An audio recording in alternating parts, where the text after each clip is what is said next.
La Chambre haute franchit une première étape vers l'inscription de l'IVG dans la Constitution.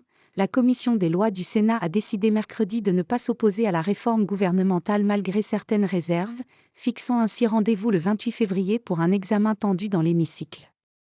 La Commission a décidé de ne pas s'opposer à la constitutionnalisation de la liberté de recourir à l'interruption volontaire de grossesse et prend acte du texte qui est proposé par le gouvernement, a expliqué à l'AFP la rapporteure Agnès Canayer, rattachée au groupe LR. À cette étape-là, nous ne sommes pas défavorables mais la rédaction proposée a encore un certain nombre d'irritants et nous aurons le débat en séance, a-t-elle ajouté. Après l'adoption très large du projet gouvernemental à l'Assemblée nationale, cette position du Sénat et de sa majorité de droite et du centre est un signal fort, même si le vote de l'hémicycle fin février reste encore indécis en raison de certaines réticences.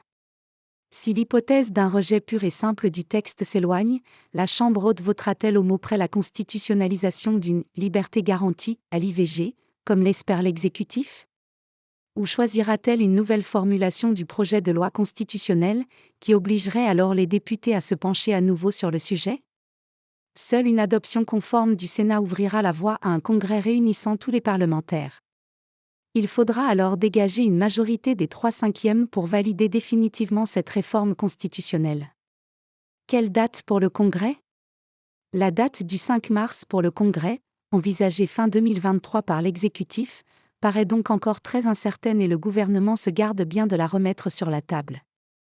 Le président de la République Emmanuel Macron lui-même n'y a pas fait référence dans un courrier envoyé la semaine dernière aux chefs de partis politiques, où il a souhaité qu'un accord puisse être trouvé sur ce texte d'équilibre afin qu'il puisse convoquer le Congrès dans les meilleurs délais.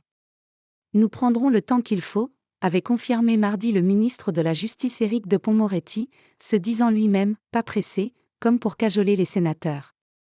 Le garde des Sceaux, qui se s'est soutenu par l'ensemble de la gauche et de la majorité, a tout de même pris soin d'interpeller la droite. Le temps n'est-il pas venu de consacrer cette liberté tous ensemble ?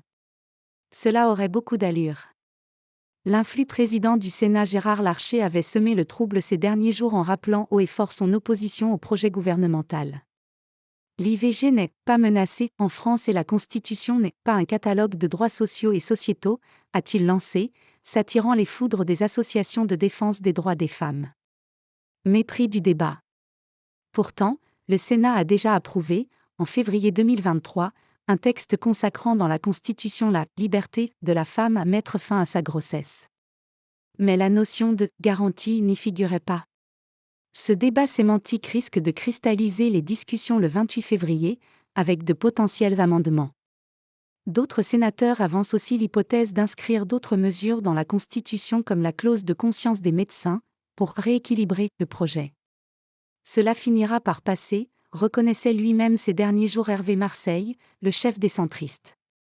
Celui-ci laissera comme à son habitude une « liberté totale » à ses troupes sur ce projet, bien qu'il s'y oppose personnellement.